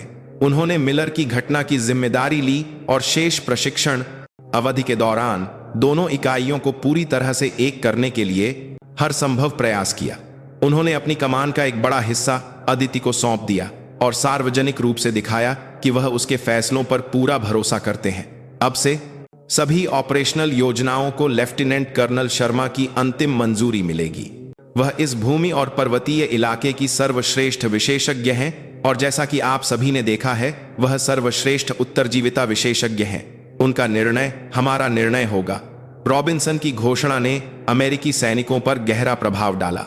यह पद राष्ट्रीयता या लिंग के बजाय केवल कौशल और अनुभव का सम्मान करने वाले एक सच्चे पेशेवर का रूप था। प्रशिक्षण फिर से शुरू होने से एक दिन पहले अदिति और रॉबिन्सन ने सभी कमांडो को इकट्ठा किया। यह मिलर की घटना पर एक आधिकारिक संयुक्त ब्रीफिंग थी, लेकिन इसका उद्देश्य किसी की निंदा करना या जिम्मेदारी तय करना नहीं था। हमने इस घटना से एक दर्दनाक सबक सीखा है। अदिति ने पहले बोलना शुरू किया। उसकी आवाज परेड ग्राउंड में गूंज रही थी। युद्ध के मैदान में सबसे खतरनाक दुश्मन बाहर नहीं, बल्कि हमारे भीतर के अहंकार, पूर्वाग्रह और अविश्वास में है। जो सैनिक अपने साथी पर विश्वास नहीं कर सकता, उसे युद्ध के मैदान में जाने का कोई अधिकार नहीं है। हमने देखा है कि अपने साथी की पीठ में छुरा घोंपने का क्या अंजाम होता है, और साथ ही हमने यह भी अनुभव किया है कि सबसे विकट संकट में एक दूसरे पर विश्वास करना और भरोसा करना कैसा चमत्कार कर सकता है। उसने खोज अभियान में शामिल सभी कमांडो का धन्यवाद किया और फिर उसने मेजर रॉबिन्सन की ओर देखा। मेजर रॉबिन्सन की त्वरित और निष्पक्ष कार्रवाई के बिना सच्चाई शायद अंधेरे में ही दफन हो जाती। मैं एक साथी के रूप में आप पर पूरा भरोसा करती हूं। इस पर मेजर रॉबिन्सन ने आगे बढ़कर जवाब दिया। लेफ्टिनेंट कर्नल शर्मा की अदम्य भावना और नेतृत्व हम सभी के लिए एक गहरी प्रेरणा है। हम पर उनका जो कर्ज है उसे चुकाने के लिए भी हम शेष प्रशिक्षण को इतिहास का सबसे सफल संयुक्त प्रशिक्षण बनाने के लिए जिम्मेदार हैं। हम अब भारतीय सेना और अमेरिकी सेना नहीं हैं, हम एक टीम हैं। ब्रीफिंग के बाद माहौल पहले से बिल्कुल अलग था। अजीब खामोशी और अदृश्य दीवारें गायब हो गई थीं और उनकी जगह गर्मजोशी भरी कमरादरी और एक साझा लक्ष्य की भावना ने ले ली थी। उस शाम कैंटीन में 9 पैरा और ग्रीन बेरे के कमांडो स्वाभाविक रूप से एक साथ बैठकर बातें कर रहे थे, एक दूसरे के लड़ाकू राशन का आदान प्रदान कर रहे थे और हंस रहे थे। राख के ढेर से ही सच्चे विश्वास का अंकुर फूटा था और अंत में संयुक्त प्रशिक्षण के समापन के रूप में अंतिम व्यापक सामरिक प्रशिक्षण का दिन आ गया। प्रशिक्षण का लक्ष्य पिछली बार की तरह ही पर्वतीय इलाके में गहरे स्थित एक काल्पनिक दुश्मन ठिकाने को नष्ट करना था, लेकिन इस बार सभी कमांडो को 2 इकाइयों के बजाय टीम अल्फा और टीम ब्रावो में पुनर्गठित किया गया था। जिसमें भारतीय और अमेरिकी सैनिक पूरी तरह से मिश्रित थे। ऑपरेशन की ब्रीफिंग देते समय आदित्य की आंखें पहले से कहीं ज्यादा चमक रही थीं। उसकी चोटें अभी पूरी तरह से ठीक नहीं हुई थीं, लेकिन उसका दिमाग बेहतरीन स्थिति में था। इस ऑपरेशन की सफलता आपके कंधों पर है। अपने बगल के साथी पर भरोसा करो और खुद पर भरोसा करो। हम इस पहाड़ को अपने आंगन की तरह रौंद डालेंगे। ब्रीफिंग खत्म होने के करीब एक सिपाही ऑपरेशन मुख्यालय से प्राप्त एक संदेश लेकर तेजी से दौड़ा आया। रिपोर्ट, पूर्वी मोर्चे पर नियंत्रण रेखा लो के पास अज्ञात गतिविधि का पता चला है। इसे गंभीर नहीं माना गया और स्थिति समाप्त हो गई। पूर्वी मोर्चे पर समाप्त, लेकिन सभी इकाइयों को सतर्कता बढ़ाने का निर्देश दिया गया है। एक पल के लिए ब्रीफिंग रूम में हल्का तनाव फैल गया। यह सीमा पर एक आम बात थी, लेकिन एक बड़े प्रशिक्षण से ठीक पहले होने के कारण सभी की नसें तन गईं। अदिति ने कुछ देर नक्शे को देखा। जिस क्षेत्र में वे प्रशिक्षण ले रहे थे वह सीमा से बहुत दूर था, लेकिन उसकी छठी इंद्रिय में कहीं एक छोटी तीखी चेतावनी बज रही थी। सब लोग याद रखना, यह प्रशिक्षण है, लेकिन इसे एक वास्तविक लड़ाई की तरह लेना। एक भी छोटे संकेत को नजरअंदाज मत करना। उसकी अंतिम चेतावनी के साथ कमांडो ने अपने उपकरण उठाए और हेलीकॉप्टर में सवार हो गए। हेलीकॉप्टर के रोटर ने तेज हवा के साथ जमीन की धूल उड़ा दी। अदिति ने खिड़की से दूर होते बेस कैंप को देखा और उसी दुर्गम पर्वत श्रृंखला का सामना किया जिसने उसे मौत के मुंह में धकेल दिया था। लेकिन इस बार वह अकेली नहीं थी। उसके साथ राष्ट्रीयता से परे फौलाद जैसे विश्वास से बंधे हुए साथी थे। भोर की पहली किरण अंधेरे को चीरकर विशाल पर्वत की चोटियों को सुनहरे रंग में रंग रही थी। यह ऐसा था मानो सभी परीक्षाओं को पार करके पुनर्जन्म लेने वाली उनकी यात्रा को आशीर्वाद दे रहा हो। लेकिन उस रोशनी के पीछे एक ऐसा वास्तविक अंधेरा चुपचाप आ रहा था जिसकी किसी ने उम्मीद नहीं की थी। व्यापक सामरिक प्रशिक्षण आश्चर्यजनक रूप से सुचारू रूप से चल रहा था। आदित्य शर्मा की कमान में भारत अमेरिकी संयुक्त टीम एक ऐसी इकाई की तरह काम कर रही थी जिसने मानो लंबे समय तक एक साथ अभ्यास किया हो। भाषा की बाधा को संक्षिप्त हाथ के संकेतों और एक दूसरे की आंखों से दूर किया गया और सामरिक मतभेदों को मौके पर तत्काल संचार और समन्वय के माध्यम से एक सहक्रियात्मक प्रभाव में बदल दिया गया। सूबेदार मेजर विक्रम सिंह की पैनी टोही क्षमता और अमेरिकी संचार सैनिक के अत्याधुनिक उपकरणों का मेल हुआ सैनिक सरकार का एक सहक्रियात्मक प्रभाव में, और ग्रीन बेरे की शक्तिशाली मारक क्षमता ने 9 पैरा की गुप्त गतिशीलता को पंख लगा दिए। मेजर रॉबिन्सन आश्चर्यचकित थे और आदित्य के बगल में इलाके का निरीक्षण कर रहे थे।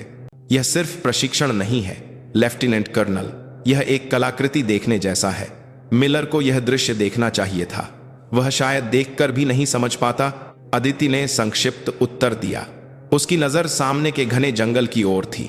सब कुछ उत्तम था, लेकिन कुछ दिन पहले नियंत्रण रेखा से आई अज्ञात गतिविधि की रिपोर्ट उसके मन के एक कोने में एक छोटे कांटे की तरह चुभ रही थी।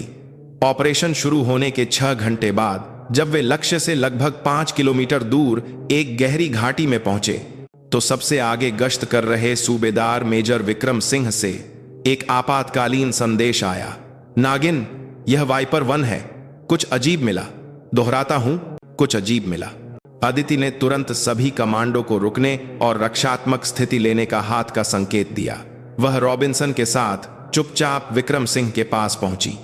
विक्रम सिंह एक झाड़ी के पीछे छिपे हुए थे और घाटी के नीचे एक छोटे से खुले मैदान की ओर इशारा कर रहे थे। वहां किसी के रुकने के स्पष्ट निशान थे, एक बुझी हुई अलाव की जगह और कुछ पैरों के निशान।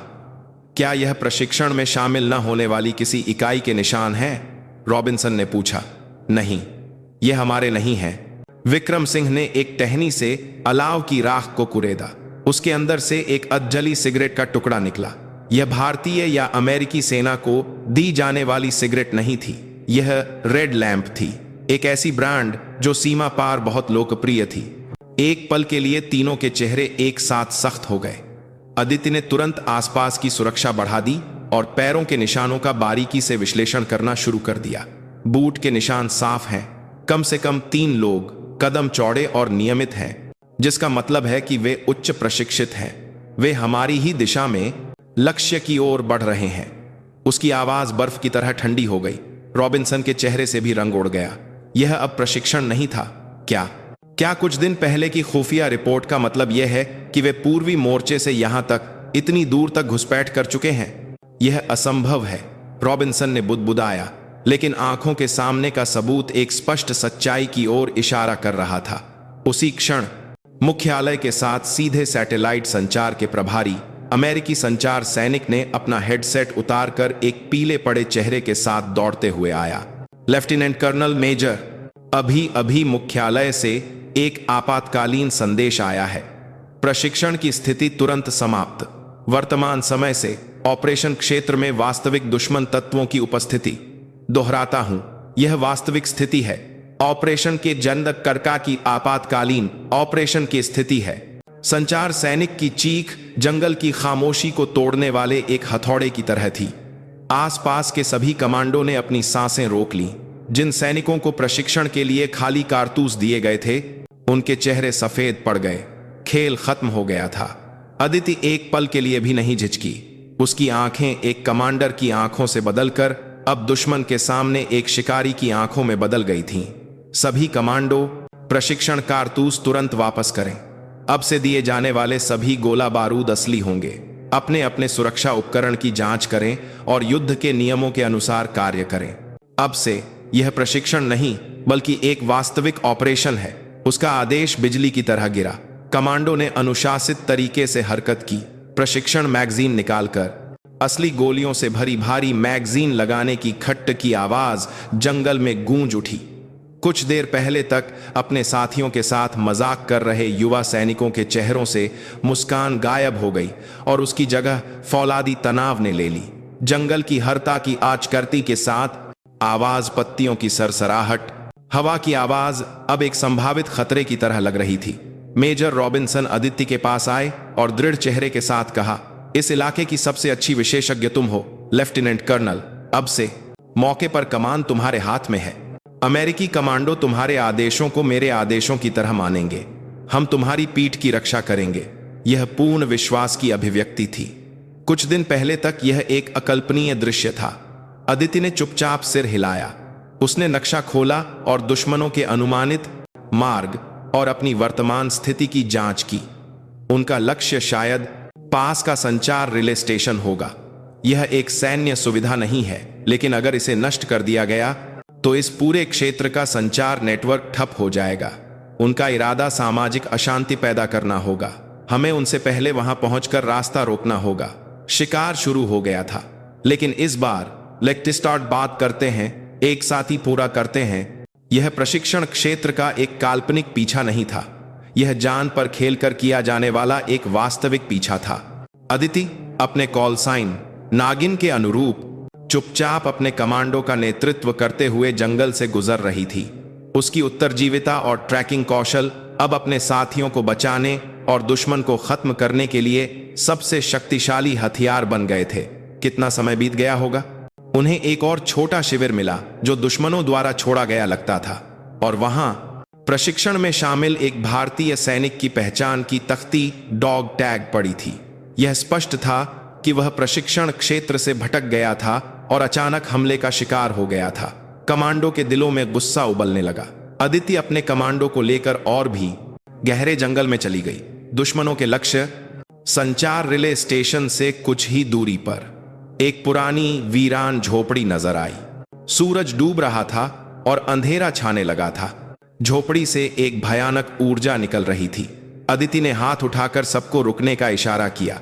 उसने सहज रूप से महसूस किया, वे अंदर हैं। उसने हाथ के संकेतों से प्रत्येक टीम को घेराबंदी करने का निर्देश दिया।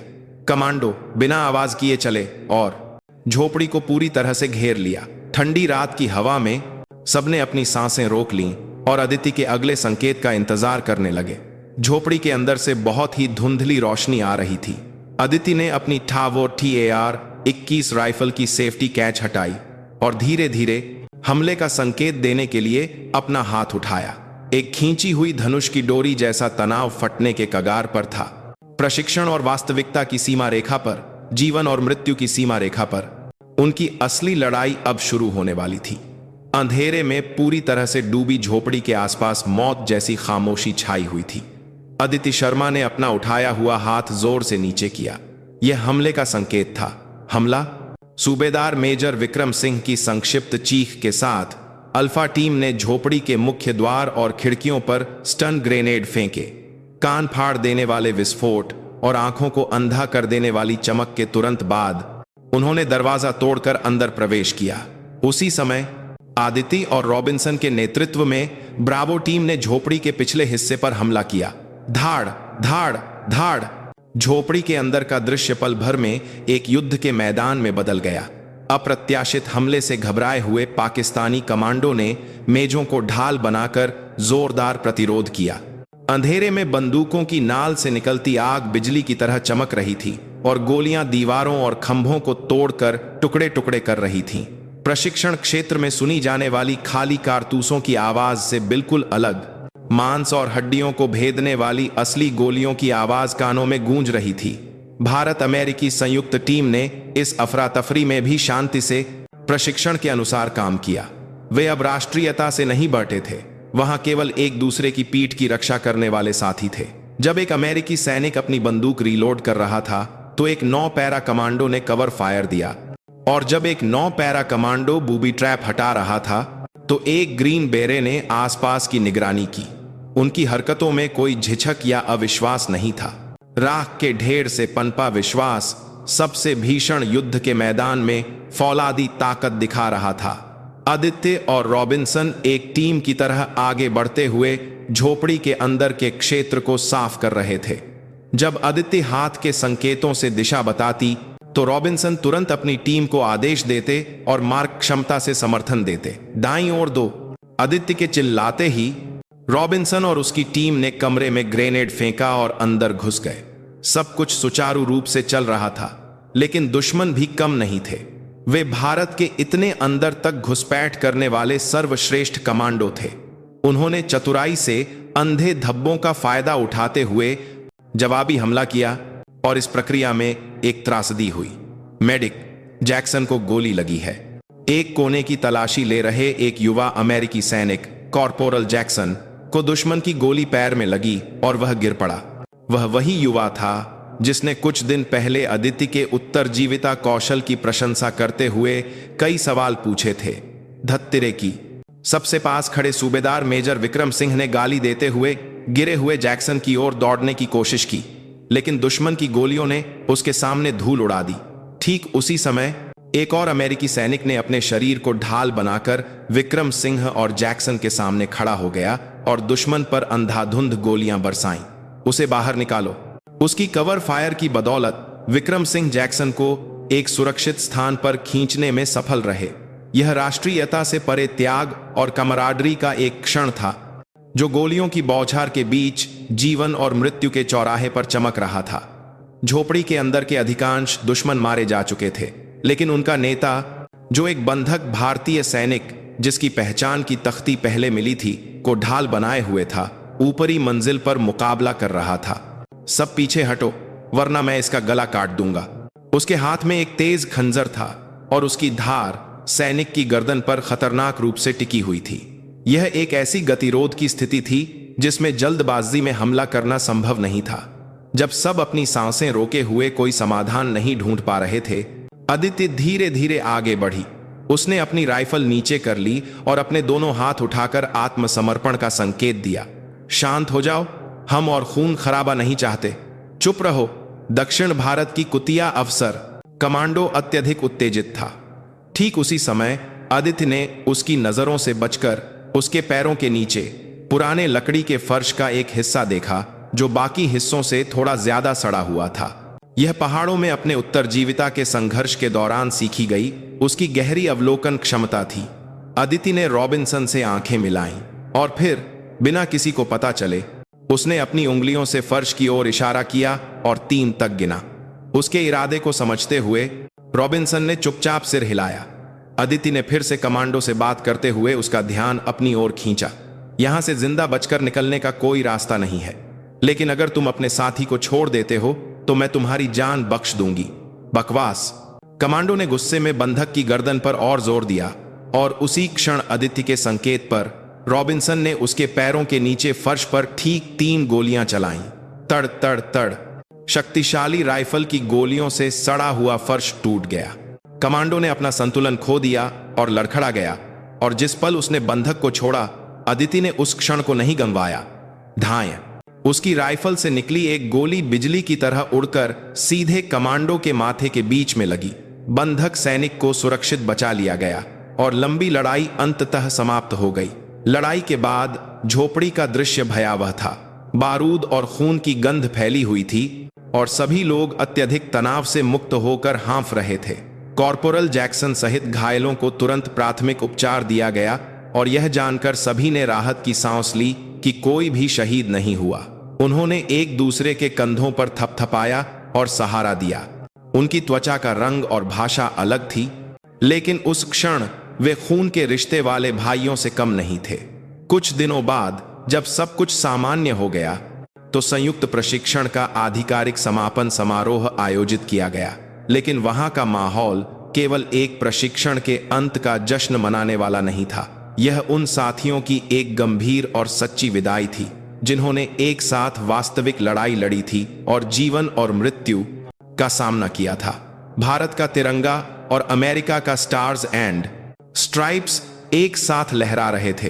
अदिति और रॉबिन्सन ने अपनी इकाइयों का प्रतिनिधित्व करते हुए एक दूसरे को सलाम किया। आपके साथ लड़ना एक सम्मान की बात थी, लेफ्टिनेंट कर्नल। मेरे लिए भी, मेजर। आप सभी सर्वश्रेष्ठ योद्धा थे। उनके हाथ मिलाने में किसी भी भाषण से ज्यादा गहरा विश्वास और सम्मान था। समापन समारोह के बाद जब अमेरिकी सैनिक बस में चढ़ रहे थे, सूबेदार मेजर विक्रम सिंह ने उस अमेरिकी सैनिक के साथ कंधे पर हाथ रखकर टूटी फूटी अंग्रेजी में विदाई ली जिसने लड़ाई के दौरान उसे बचाया था। घायल कॉर्पोरल जैक्सन ने 9 पैरा कमांडो द्वारा दिए गए एक विदाई कार्ड को लेकर खुशी से मुस्कुराया। अदिति दूर से यह सब चुपचाप देख रही थी। घृणा और अविश्वास से शुरू हुआ प्रशिक्षण, मौत के मुंह से गुजरने वाली परीक्षा और खून से बना हुआ कमराडरी, सब कुछ एक फिल्म की तरह उसकी आंखों के सामने से गुजर गया। उसका मिशन सफल रहा था। उसने केवल जाओकशू की रणनीति सिखाने से बढ़कर राष्ट्रीयता और पूर्वाग्रह से परे एक सच्ची सैनिक भावना को उनके दिलों में अंकित कर दिया था। बस धूल उड़ाती हुई दूर चली गई। अदिति ने चुपचाप आसमान की ओर देखा। ओली का आसमान पहले से कहीं ज्यादा ऊंचा और नीला था। यह ऐसा था मानो एक ही गोली की आवाज के नीचे एक ही झंडे को उठाने वाले सभी सैनिकों की आत्माओं को सांत्वना दे रहा हो। भीषण लड़ाई के खत्म होने के बाद कई हफ्ते बीत गए। मौसम धीरे धीरे अपना रंग बदल रहा था और ओली के पहाड़ों को ढकने वाली गहरी हरियाली थोड़ी कम हो रही थी, जो आने वाले पतझड़ का संकेत दे रही थी। अदिति शर्मा ने सभी आधिकारिक रिपोर्ट और जांच पूरी करने के बाद एक छोटी छुट्टी ली और राष्ट्रीय युद्ध स्मारक नई दिल्ली का दौरा किया। उसने वर्दी के बजाय एक सादा काला सूट पहना था। वह उस पहाड़ी पर चढ़ी जहां अनगिनत अज्ञात सैनिकों की समाधियां थीं और चुपचाप दिल्ली शहर को देखती रही। अनगिनत लोगों का शांतिपूर्ण जीवन। वह जानती थी कि इस दृश्य की रक्षा के लिए कितने सैनिक बिना नाम और पहचान के शहीद हो गए। इस ऑपरेशन में घायल हुए कॉर्पोरल जैक्सन का चेहरा, उसे बचाने के लिए खुद को दांव पर लगाने वाले अमेरिकी सैनिक का चेहरा और आखिरी क्षण तक डेस्पेरेमेंट प्रतिरोध करने वाले पाकिस्तानी कमांडो का चेहरा एक एक करके उसकी आंखों के सामने से गुजर गया। युद्ध विजेता और पराजित को बांटता है, लेकिन एक सैनिक के बलिदान की कोई सीमा नहीं होती। उसने चुपचाप समाधियों की ओर सलामी दी। यह अपने पूर्वज साथियों को श्रद्धांजलि थी और एक जीवित बचे व्यक्ति के रूप में एक भारी संकल्प था। छुट्टी खत्म होने के बाद कील कर इन 2 सांतक तख्त संभार पर जब वह 9 पैरा विशेष बल के मुख्यालय नाहन में लौटी, तो उसका इंतजार कागजों का ढेर और इस संयुक्त प्रशिक्षण की अंतिम परिणाम रिपोर्ट कर रही थी। रिपोर्ट का निष्कर्ष स्पष्ट था। इतिहास का सबसे सफल भारत अमेरिकी संयुक्त विशेष सैन्य अभियान प्रशिक्षण, शुरुआती संघर्षों को पार करते हुए वास्तविक स्थिति में उत्तम संयुक्त ऑपरेशन क्षमता का प्रदर्शन, भविष्य के संयुक्त अभियानों के लिए एक नया मॉडल प्रस्तुत किया। उसके नाम के आगे सर्वोच्च सम्मान का मूल्यांकन था। उसने चुपचाप रिपोर्ट बंद कर दी। कागज पर लिखे रिकॉर्ड से ज्यादा उसके दिल में बसे यादें कहीं ज्यादा भारी और स्पष्ट थीं। तभी एक सहायक अंदर आया और उसे एक अंतर्राष्ट्रीय सैन्य डाक दी। यह मेजर डेविड रॉबिन्सन का एक पत्र था। प्रिय लेफ्टिनेंट कर्नल शर्मा, तुमसे बिछड़े हुए लगभग 1 महीना हो गया है। यहाँ की हवा अभी भी शुष्क है और कभी कभी ओली की ठंडी सुबह की हवा की याद आती है। सबसे पहले मैं अपने कमांडो की खैरियत बताता हूँ। कॉर्पोरल जैक्सन का ऑपरेशन सफल रहा और वह पुनर्वास में है। वह अभी भी सूबेदार मेजर विक्रम सिंह द्वारा उसे बचाने की कहानी को एक वीरतापूर्ण गाथा की तरह सुनाता है। बाकी सभी कमांडो तुम्हें और 9 पैरा के कमांडो को सच्चे साथी के रूप में याद करते हैं। वे कहते हैं कि वे भारत से गोलियां नहीं बल्कि उससे भी ज्यादा गर्म कुछ अपने दिलों में लेकर आए हैं। मुझे जेक मिलर के बारे में भी खबर देनी होगी। उसे अपमानजनक रूप से बर्खास्त कर दिया गया और सैन्य अदालत ने उसे एक लंबी सजा सुनाई है। यह सोचकर मन भारी हो जाता है कि एक इतना उत्कृष्ट सैनिक कैसे एक राक्षस बन गया, लेकिन यही उसके पापों की सजा है। उसका अंत देखकर मैंने एक नेता के रूप में यह सीखा कि अपने अधीनस्थ के मन को समझना कितना महत्वपूर्ण है। मैं यह पत्र केवल हालचाल पूछने के लिए नहीं बल्कि तुम्हें गहरा धन्यवाद देने के लिए लिख रहा हूं। तुमने हमें केवल रणनीति नहीं सिखाई, तुमने हमें पूर्वाग्रहों को पार करना, असफलता की जिम्मेदारी लेना और सबसे बढ़कर राष्ट्रीयता से परे अपने साथियों पर विश्वास करना सिखाया। तुम्हारी अदम्य सैनिक भावना यहां लौटे मेरे सभी कमांडो के दिलों में जिंदा है। तुम सबसे अच्छी प्रशिक्षक थीं, सबसे महान कमांडर थीं और एक ऐसी साथी थीं जिसे हम कभी नहीं भूलेंगे। कृपया स्वस्थ रहना। अगर हम कभी फिर से युद्ध के मैदान में मिले तो मैं बिना किसी झिझक के अपनी पीठ तुम्हारे हवाले कर दूंगा। तुम्हारा हमेशा का साथी मेजर डेविड रॉबिन्सन। अदिति ने चुपचाप पत्र को मोड़कर दराज में रख दिया। उसके होठों पर एक बहुत ही हल्की मुस्कान आई। यह वह क्षण था जब उसे महसूस हुआ कि उसने जो बचाया और हासिल किया है वह वास्तव में ठोस था। कुछ दिनों बाद अदिति फिर से एक प्रशिक्षक के रूप में काम पर लौट आई। 9 पैरा के नरक सप्ताह में, जहां अगले आतंकवाद रोधी कमांडो की मानवीय सीमाओं का परीक्षण किया जाता है, वह नए कमांडो के प्रशिक्षण को पैनी नजरों से देख रही थी। कीचड़ भरे मैदान में भारी लकड़ी के लट्ठे को सिर पर उठाए लड़खड़ाते कमांडो के बीच एक युवा महिला हवलदार विशेष रूप से संघर्ष कर रही थी। शारीरिक सीमा पर पहुंचने पर उसकी आंखों में आंसू भर आए थे। अदिति चुपचाप उसके पास गई। कोई सहानुभूति या प्रोत्साहन के शब्द नहीं थे। मुश्किल हो रहा है जी मैडम, महिला हवलदार ने मुश्किल से जवाब दिया।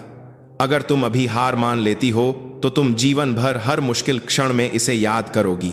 आज का दर्द कल मांसपेशियों में दर्द बनकर रह जाएगा, लेकिन आज की हार कल जीवन भर का पछतावा बनकर रहेगी। मैं फिर से पूछती हूँ, क्या मुश्किल हो रहा है? अदिति की ठंडी लेकिन गहरी नजरों को देखकर महिला हवलदार ने अपने होंठ चबाए। उसने अपने आंसू निगले और फिर से लट्ठे पर जोर दिया और फिर उसने अपने बगल के साथियों की ओर गुस्से से चिल्लाया, 1, 2, होश में रहो और कदम मिलाओ। उस दृश्य को देखते हुए अदिति की आंखें थोड़ी नरम हो गईं। फौलाद को और भी गर्म आग और भी मजबूत हथौड़े की चोट से गुजरना पड़ता है, तभी वह एक बेहतरीन तलवार बनता है। वह वही तरीके जिनसे उसके पूर्वजों ने उसे प्रशिक्षित किया था, भविष्य में भारत की रक्षा करने वाले अगली पीढ़ी को सौंप रही थी। यही उसके जीवित रहने का कारण था और एक सैनिक के रूप में उसका कर्तव्य था। उस शाम जब सारा प्रशिक्षण समाप्त हो गया और यूनिट में अंधेरा छा गया, अदिति अपने क्वार्टर में अपनी राइफल की सफाई कर रही थी। परिचित और यांत्रिक हरकतों से हथियार को खोलना, तेल लगाना और फिर से जोड़ना उसके लिए एक तरह का ध्यान था। सफाई पूरी करने के बाद उसने अपनी मेज पर रखे रॉबिन्सन द्वारा उपहार में दी गई हरी बेरेट को एक पल के लिए उठाया। यह कोई युद्ध की ट्रॉफी नहीं थी, यह समझ, सम्मान और खून से बने हुए गठबंधन का प्रतीक था। खिड़की के बाहर परेड ग्राउंड में दौड़ते सैनिकों के नारों की आवाज धीमी धीमी आ रही थी। इस भूमि की शांति कभी भी मुफ्त में नहीं मिलती थी। इसी क्षण कोई सीमा पर बाढ़ के पास, कोई गहरे समुद्र में पनडुब्बी में और कोई अंधेरे में चुपचाप अपनी बंदूक साफ करते हुए इस देश की रात की रक्षा कर रहा था। अदिति शर्मा उनमें से एक थी। उसने राइफल को वापस रैक पर रख दिया और खिड़की के बाहर के अंधेरे को देखा। उसकी आंखों में अब खुद को साबित करने की कोई जल्दबाजी या दूसरों के पूर्वाग्रहों के प्रति कोई गुस्सा नहीं था। उसकी जगह पहाड़ जैसी शांत और समुद्र जैसी गहरी दृढ़ता और जिम्मेदारी थी। सूरज डूब चुका था और एक नई रात शुरू हो गई थी, लेकिन जब तक उसके जैसे सैनिक थे, इस भूमि की शांतिपूर्ण सुबह जरूर फिर से आएगी। फौलाद में जंग नहीं लगता, वह केवल और भी तेज होता है, और एक सैनिक का कर्तव्य कभी खत्म नहीं होता।